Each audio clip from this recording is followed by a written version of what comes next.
Hello बच्चों, मैं आज आपके साथ फिर से उपस्थित हूँ एक नया विधि को जानने के लिए, मानक विचलन निकालने के लिए, स्टैंडर्ड डिवीजन को एक नया मेथड से सॉल्व करने के लिए।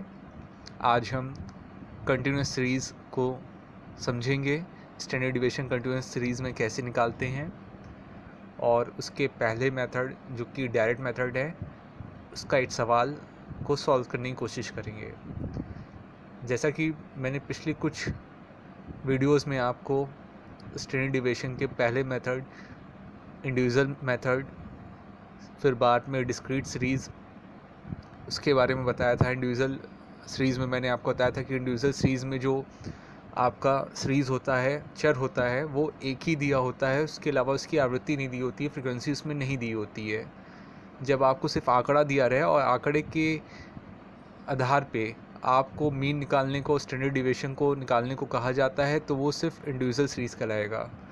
और उसी जगह जब आपको आंकड़े के साथ उसकी आवृत्ति कितनी है, कितनी बार वो आंकड़ा आ रहा है और उसके हिसाब से उसकी आवृत्ति बनी हुई है, साथ में दी हुई है, मगर वो जो आपको आंकड़ा दिया है वो एक स्पेसिफिक नंबर दिया है, एक विशिष्ट नंबर दिया है, वो कोई रेंज में नहीं दिया है कि इतने से इतने के बीच में, उसका कोई क्रम, कोई रेंज नहीं हो, तो सिर्फ एक अकेला दिया हो, मतलब वो क्लास इंटरवल में नहीं हो, तो वो आपका डिस्क्रीट सीरीज़ कहलाएगा। डिस्क्रीट सीरीज़ में आवृत्ति भी साथ में दी होगी। और आज हम कंटिन्यूस सीरीज़ को पढ़ेंगे। कंटिन्यूस सीरीज़ में का जो हिंट है वो ये है कि आपको जो आंकड़ा दिया होगा या साइज़ दिया होगा या वेरिएबल दिया होगा वो आपको रेंज में दिया होगा। रेंज का मतलब होता है कि यहाँ से लेके यहाँ तक एक एक बैंडविड्थ बना देते हैं, एक हम दूरी बना लेते हैं ऑप्टिमम की, यहाँ से शुरू है यहाँ पे ख़त्म है। मतलब कोई भी वेरिएबल जिसमें आपको लोअर लिमिट दी हो और साथ में उसकी अपर लिमिट दी हो, मतलब यहाँ से लेके यहाँ तक एक आपको रेंज दिया हो, इतने से इतनी दूरी के बीच में कोई चीज़ है, तो वो आपका फ्रिक्वेंसी, आपका कंटिन्यूस सीरीज़ कहलाएगा वो सीरीज़। तो जो वेरिएबल होगा वो आपको 0 से 2, जैसे इस क्वेश्चन में दिया है 0 से 2 है, 2 से 4 है, 4 से 6 है, 6 से 8 है, 8 से 10 है, 10 से 12 है, तो ये आपका एक कंटिन्यूस सीरीज़ है। कंटिन्यूस सीरीज़ में आपको वेरिएबल में ही दो नंबर दिए होंगे, उसके बीच में डैश वाली लाइन दी होगी। वो जो पहले नंबर दिया होगा वो लोअर लिमिट को रिप्रेजेंट करेगा, जो बाद का नंबर दिया होगा वो अपर लिमिट को रिप्रेजेंट करेगा। जैसे यहाँ पे 0 लोअर लिमिट को रिप्रेजेंट कर रहा है और 2 अपर लिमिट को कर रहा है, उसी तरह सेकंड वाले क्लास इंटरवल में 2 लोअर लिमिट को रिप्रेजेंट कर रहा है और 4 अपर लिमिट को कर रहा है। इसी तरह थर्ड जो क्लास इंटरवल है वो उसमें आपको 4 लोअर लिमिट को रिप्रेजेंट कर रहा है और 6 अपर लिमिट को कर रहा है, एंड सो ऑन, ऐसे आगे कर रहा है। उसके करस्पॉन्डेंस आपको फ्रिक्वेंसी दी होंगी कि मतलब 0 से 2 में कितने बार नंबर आ रहे हैं, 2 नंबर आ रहा है। मतलब अगर हम रेंज 8 लगा दें कि इतने से इतने के बीच में क्या नंबर है, तो यहाँ पे 2 आ रहा है। 2 का मतलब यहाँ पे जो फ्रिक्वेंसी आपको दी है इसका मतलब है वो या तो इधर 0 नंबर है या तो 1 है। हम 2 नहीं लेंगे, 2 क्योंकि 2 यहाँ पे जो आपका अपर लिमिट 2 है और दूसरे नंबर में लोअर लिमिट 2 है, उन दोनों में 2 आ रहा है, तो एक जगह ही 2 वाले नंबर रिप्रेजेंट होंगे। तो ये शायद आपको मीडियम मोड में एक इंक्लूसिव क्लास होती है, एक्सक्लूसिव क्लास होती है। इंक्लूसिव और एक्सक्लूसिव क्लास तो वहाँ बताया जाता है, इंक्लूसिव में आपका शामिल किया जाता है, एक्सक्लूसिव में शामिल नहीं किया जाता है। खैर, इसमें इसका कोई रोल नहीं है, तो मैं शुरू करता हूँ। सबसे पहले हम क्या करेंगे कि अब ये जो क्वेश्चन हम सॉल्व कर रहे हैं इसको हम डायरेक्ट मेथड्स करेंगे, क्योंकि कंटिन्यूस सीरीज़ में भी 3 मेथड्स होते हैं। पहला डायरेक्ट मेथड, जिसमें हम डायरेक्टली मीन को निकालते हैं, कोई हम अज्यूम नहीं करते, अपने मन से मानते नहीं हैं, कोई कंडीशन मतलब किसी को भी हम रेंडमली सेलेक्ट नहीं करते हैं। और सेकेंड मेथड आपका अज्यूम मीन है, जिसमें हम रेंडमली किसी को सिलेक्ट कर सकते हैं दिए हुए जो भी क्लास इंटरवल है, उससे हम मीडियम वैल्यू निकालेंगे, मिडिल वैल्यू निकालेंगे। मिडिल वैल्यू निकालने के बाद हम करेंगे। और तीसरा method step division method. Step division method में हम कैलकुलेशन इजी करने के लिए एक कॉमन फैक्टर निकालते हैं जो कि सभी नंबर को डिवाइड करता है, जिससे हमारा कैलकुलेशन ईजी हो जाता है। क्योंकि बाद में अगर हम कॉमन फैक्टर निकालेंगे तो फिर हमारा जो कैलकुलेशन बहुत लेंदी और कॉम्प्लिकेटेड हो जाएगा, फिर हमको उसको सॉल्व करने में बहुत दिक्कत आएगी, क्योंकि यहाँ पे कहीं ना कहीं हमको स्क्वायर रूट भी निकालना पड़ता है, तो स्क्वायर रूट करते हुए बहुत प्रॉब्लम होती है। तो क्वेश्चन को जितना सिंपल, जितना स्पेसिफिक और जितना इजी रखेंगे उतना ही ज़्यादा अच्छा रहेगा। तो इसके साथ हम स्टार्ट करते हैं। हम सबसे पहले टेबल बनाएंगे। टेबल में जो जो इन्फॉर्मेशन हमें दी हुई है, जैसे मैंने पिछली वीडियो में बताया, उसको पहले हम लिख लेंगे। जैसे साइज़ यहाँ पे दिया है हमको 0 से 2, 2 से 4, 4 से 6, 6 से 8, 8 से 10, 10 से 12, उसको हम वर्टिकल ऑर्डर में लिख लेंगे। फिर मिड वैल्यू इसकी निकालेंगे, क्योंकि कंटिन्यूस सीरीज़ में मिड वैल्यू निकालना पड़ता है, क्योंकि यहाँ पे दो नंबर हैं, एक लोअर लिमिट है, एक अपर लिमिट है। तो हम यहाँ मिड वैल्यू जो निकालेंगे, मिड वैल्यू निकालने का जो फॉर्मूला होता है वो होता है L1 plus L2 upon 2, L1 plus L2 upon 2। तो पहला जो लोअर लिमिट है वो 0 है पहले क्लास इंटरवल में, और दूसरा 2 है। तो 0 प्लस 2 अपॉन 2 क्या हो गया हमारा? 1 हो गया। 0 प्लस 2 अपॉन 2 हमारा 0 प्लस 2 इज इक्वल टू 2 हो गया, और अपॉन 2 2, तो 2 दोनों ऊपर न्यूमरेटर में और डिनोमिनेटर में 2 2 हैं, वो तो कैसे डिवाइड होंगे? वो 1 में डिवाइड हो जाएंगे। उसी तरीके 2 अपॉन 4 है, 2 और 4 है। 2 हमारा लोअर लिमिट है, 4 हमारा अपर लिमिट है। तो 2 प्लस 4 अपॉन 2, 2 प्लस 4 क्या हो गया? 6 हो गया। 6 अपॉन 2 क्या हो गया? 3 हो गया। तो 3 आ जाएगा मिड वैल्यू। फिर 4 और 6 है, 4 लोअर लिमिट है और 6 अपर लिमिट है, तो 4 प्लस 6 अपॉन 2 करेंगे तो 4 प्लस 6 हमारा 10 आएगा, अपॉन 2 करेंगे तो 5 आएगा। अब इससे हमको एक आइडिया मिल जाएगा। अगर हमने 3 मिड वैल्यू निकाल लिया, 2 मिड वैल्यू निकाल दिया, तो जो डिफरेंस पहला मिड वैल्यू और दूसरे मिड वैल्यू के बीच में आ रहा है, और वही सेम डिफरेंस अगर दूसरे और तीसरे मिड वैल्यू के बीच में आ रहा है, तो इसका मतलब है इसमें डिफरेंस सभी आगे की मिड वैल्यू में सेम वही आएगा जो पहले और दूसरे मिड वैल्यू के बीच में आया है। तो इस क्वेश्चन में अगर 3 और 1 के बीच में से सेकंड मिड वैल्यू 3 और फर्स्ट मिड वैल्यू 1 है, उनके बीच में 2 आ रहा है, और थर्ड मिड वैल्यू 5 है और सेकंड मिड वैल्यू 3 है, उनके बीच में 2 आ रहा है, तो आगे के सभी जो डिफरेंस आएंगे वो 2 2 इक्वलेंट आएंगे, क्योंकि मिड वैल्यू का डिफरेंस हमेशा इक्वलेंट होता है, ये एक रूल होता है। तो अगर 1 और 3 और 5 हमें मिल गया, तो आगे आपकी मर्ज़ी है, आप उस फॉर्मूले को लगा के उससे सॉल्व करके निकालें, नहीं तो फिर आप डिफरेंस 2 2 का लेते चले जाएँ, जैसे इस क्वेश्चन में दिया हुआ है, क्योंकि 2 2 का डिफरेंस आ रहा है।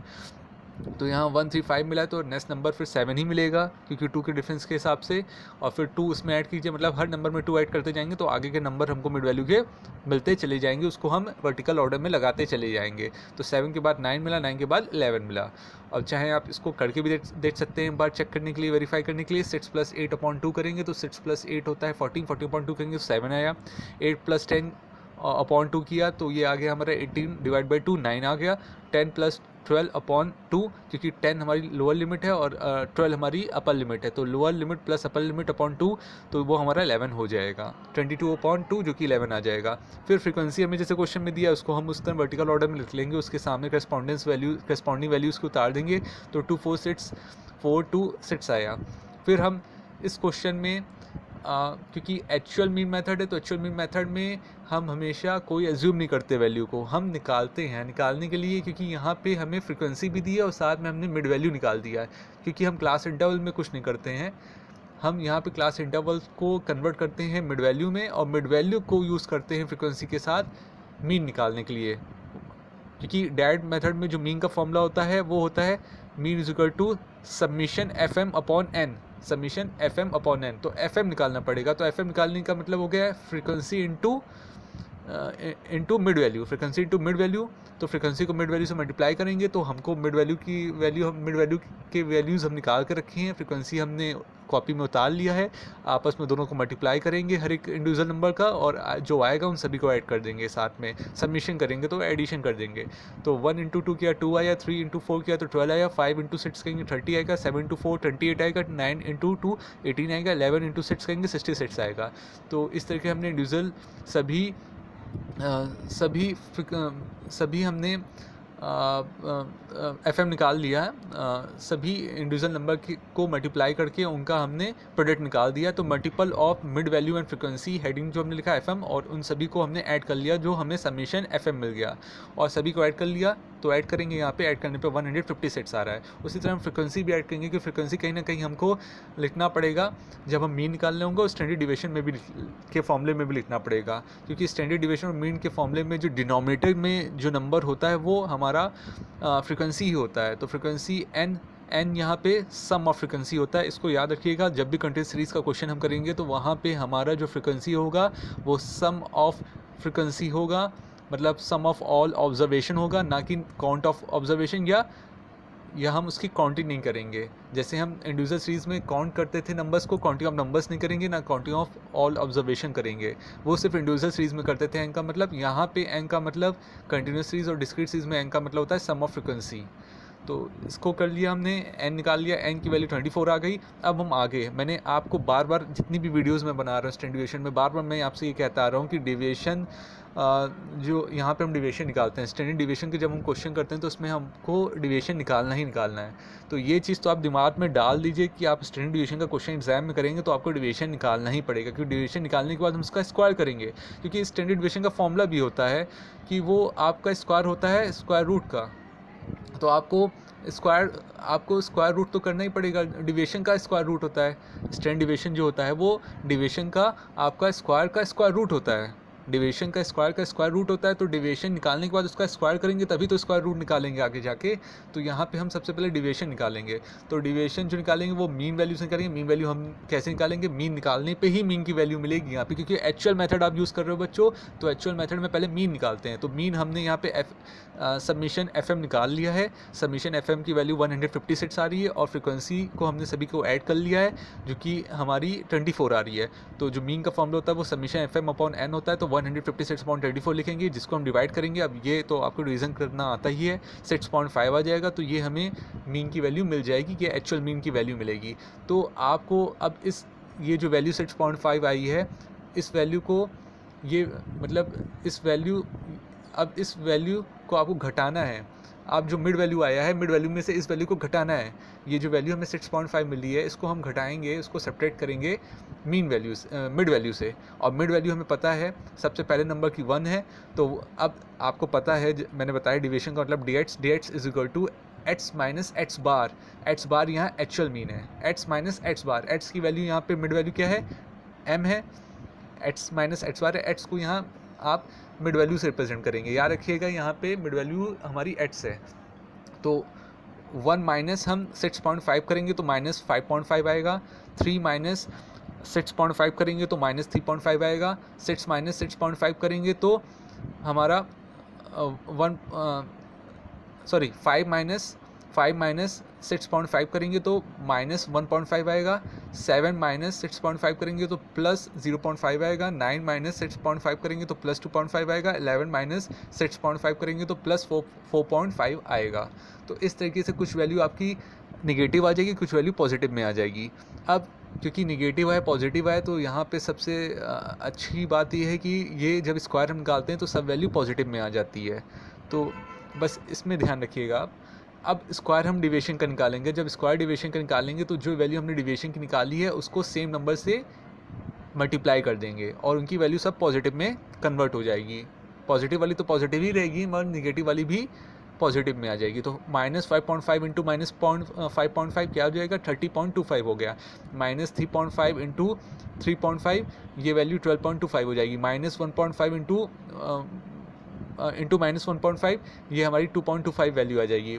प्लस 0.5 इंटू 0.5 तो 0.25 हो जाएगी। प्लस 2.5 इंटू 2.5 तो 6.25 हो जाएगी। प्लस 4.5 इंटू प्लस 4.5 ये हमें 20.25 दे देगी वैल्यू। जैसे मैंने यहाँ पे निकाल के भी रखा है रफ वर्किंग में, मैंने कोशिश की है कि आपको पता चलता जाए हर एक क्वेश्चन में कैसे ये वैल्यू आई है। तो सेम नंबर को हमने मल्टीप्लाई अपने उसी से कर दिया तो ये वैल्यू हमारी स्क्वायर की डिविएशन की आ गई। अब क्योंकि स्टैंडर्ड डिविएशन का जो फॉर्मूला होता है एक्चुअल मीन मेथड में वो होता है under root summation F X square upon N. F X square होता है। तो एफ एक्स स्क्वायर, क्योंकि एक्स स्क्वायर तो हमारा निकल गया है, अभी मैंने जो निकाला वो स्क्वायर ऑफ डिविएशन निकाला है, जिसको डी एक्स स्क्वायर भी बोल सकते हैं या एक्स स्क्वायर बोल सकते हैं।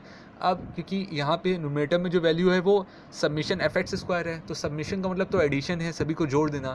तो जोड़ने से पहले हमें इंडिविजुअल वैल्यू निकालनी पड़ेगी एफ एक्स स्क्वायर की। तो एफ एक्स स्क्वायर निकालने का मतलब हो गया F into x square. F into x square, frequency हमें पता ही है, एक्स स्क्वायर अभी हमने डिविएशन का निकाला ही है। डिविएशन सम हमारा स्क्वायर ऑफ डिविएशन जो है वो एक्स स्क्वायर है। तो एक्स स्क्वायर को हम मल्टीप्लाई एफ से कर देंगे तो हमारा एफ एक्स स्क्वायर निकल आएगा। तो पहला नंबर 2 को हम मल्टीप्लाई करेंगे 30.25 से तो 60.50 आ जाएगा। 4 को मल्टीप्लाई करेंगे 12.25 से तो 49 आ जाएगा। 3 को मल्टीप्लाई करेंगे 12.25 से तो हमारा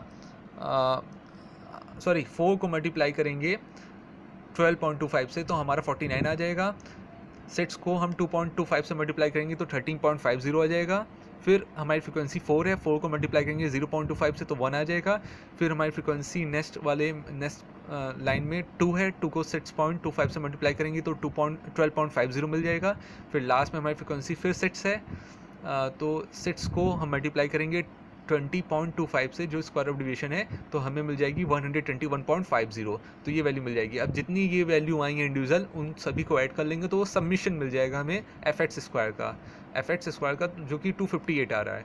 तो अब इस वैल्यू को हम पुट कर देंगे स्टैंडर्ड डिवीजन के फॉर्मूले में। न्यूमरेटर में हमारा स्क्वायर रूट के अंदर न्यूमरेटर में 258 आएगा और अपॉन डिनोमिनेटर में हमें फ्रिक्वेंसी की वैल्यू आएगी जो कि हमने मीन में भी रखी 24।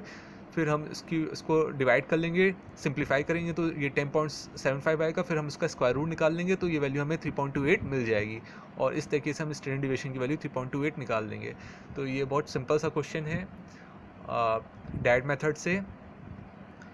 तो अगर क्वेश्चन एग्ज़ाम में आपका आता है, क्योंकि एग्ज़ाम में जो बेसिकली आपका क्वेश्चन आएगा वो मैंने आपके पेपर्स देखे हैं और कुछ पता भी किया, तो मुझे ये कोई स्पेसिफिक आपका मेथड पूछ के नहीं आएगा कि आप क्वेश्चन तो कंटिन्यूस सीरीज करेगा बट ये स्पेसिफिक नहीं कहेगा कि आपको डैट मेथड से निकालना है, आपको एज्यूम मीन मेथड से निकालना है, आपको स्टेप डिवीजन मेथड से निकालना है। तो एग्ज़ाम में क्वेश्चन कंटिन्यूस सीरीज का रहेगा, ये तो मान के चलिए, मगर आप कोई भी मेथड यूज़ कर सकते हैं। बट तो भी मैं आपसे कहूँगा कि आप कंटिन्यूस सीरीज़ का स्टेप डिवीजन मेथड यूज़ कीजिएगा। अगर कंटिन्यूस सीरीज़ का क्वेश्चन एग्ज़ाम में आएगा तो स्टेप डिवीजन मेथड को यूज़ कीजिए, क्योंकि कैलकुलेटिव रहेगा क्वेश्चन। क्योंकि आपको जो नंबर्स दिए होंगे वो बड़े बड़े दिए होंगे, वहाँ पे आपको एक कॉमन फैक्टर यूज़ करना ही पड़ेगा अगर आपको अपने क्वेश्चन को सही करना है। क्योंकि एकदम हल्का सा क्वेश्चन नहीं देंगे, क्वेश्चन में कैलकुलेशन ज़्यादा होती है। क्वेश्चन सिंपल होगा, नो डाउट आपका क्वेश्चन बहुत सिंपल आएगा एग्ज़ाम में, बट कैलकुलेशन थोड़ी सी टिपिकल रहती है, थोड़ी सी कॉम्प्लिकेटेड होती है। तो अपना माइंड यूज़ कीजिएगा वहाँ पे, चीज़ों को बहुत नीट एंड क्लियर लिखिएगा, टेबल में बना के लिखिएगा, बड़ा बड़ा यूज़ कीजिएगा। जैसे मैं बोलता आ रहा हूँ बार बार आपसे, एक पेज के अंदर पूरे क्वेश्चन को सॉल्व करने की कोशिश मत कीजिएगा, थोड़ा स्पेस दीजिएगा और सही फॉर्मूला यूज़ कीजिएगा। पहले तो क्वेश्चन को अच्छे से पढ़िए, केयरफुली रीड कीजिएगा। क्वेश्चन को केयरफुली रीड करने पे ही आपको एक हिंट मिल जाएगा कि ये कौन सी सीरीज़ है। वो सीरीज़ को पहले पहचानिए, फिर उस सीरीज़ में कौन सा आप मेथड यूज़ करते हो, उस मेथड के हिसाब से कौन सा फॉर्मूला होगा वो आपको याद होना चाहिए। क्योंकि कोई स्पेसिफिक ये नहीं बोलेगा डायरेक्ट मेथड या एज्यूम मीन मेथड या स्टेप डिवीजन मेथड अगर आप यूज़ करते हो सकता है आप में से कुछ बच्चे यूज़ करेंगे एज्यूम मीन मेथड को, हो सकता है कुछ बच्चे यूज़ करेंगे डायरेक्ट मेथड। तो उस मेथड के मतलब उस मेथड में कौन सा फॉर्मूला यूज़ होता है, अगर आप यूज़ कर रहे हो स्टेप डिवीजन का या आप मीन का, तो वहाँ पे उस सीरीज़ में उस मेथड में कौन सा फॉर्मूला यूज़ होता है वो आपको पता होना चाहिए, वो आपका फॉर्मूला सही होना चाहिए। क्योंकि फॉर्मूला सही होगा तो आप वैल्यू, फिर आपको आपका एक काम ये आपको फिर दूसरा काम ये करना है कि आपको कैलकुलेशन एकदम सही रखना है। क्योंकि लास्ट वीडियोस में भी मैंने कैलकुलेशंस की बात की थी, साइन भूल जाते हैं, मल्टीप्लिकेशन गलत कर जाते हैं, एडिशन गलत कर जाते हैं, सब्ट्रैक्शन गलत कर जाते हैं, और वैल्यू कभी कभी कॉपी से वैल्यू भी सही से बच्चियाँ नहीं उतारती हैं। तो आप लोग थोड़ा ध्यान दीजिए, क्वेश्चन से उतारिएगा तो वैल्यू को एक एक वैल्यू को सही उतारिएगा और एक बार चेक कर लीजिएगा। जब आप क्वेश्चन जितनी भी इंफॉर्मेशन आपको पेपर में दिया है उस पेपर से आप अपनी कॉपी में इंफॉर्मेशन उतारिए, तो देख लीजिए हर एक नंबर को आपने करेक्टली कॉपी किया है कि नहीं है। हो सकता है क्योंकि हम करेक्टली, या दिमाग हमारा थोड़ा सा आउट ऑफ बॉक्स हो जाता है या थोड़ा सा डिवेट कर जाता है एक प्रेशर के कारण, टेंशन के कारण, तो हम कभी वैल्यू होती कुछ और है, हम कुछ और उतार देते हैं, तो वो भी हमको फिर गलती कर देता है क्वेश्चन में। तो इस चीज़ का ध्यान रखिएगा। Thank you.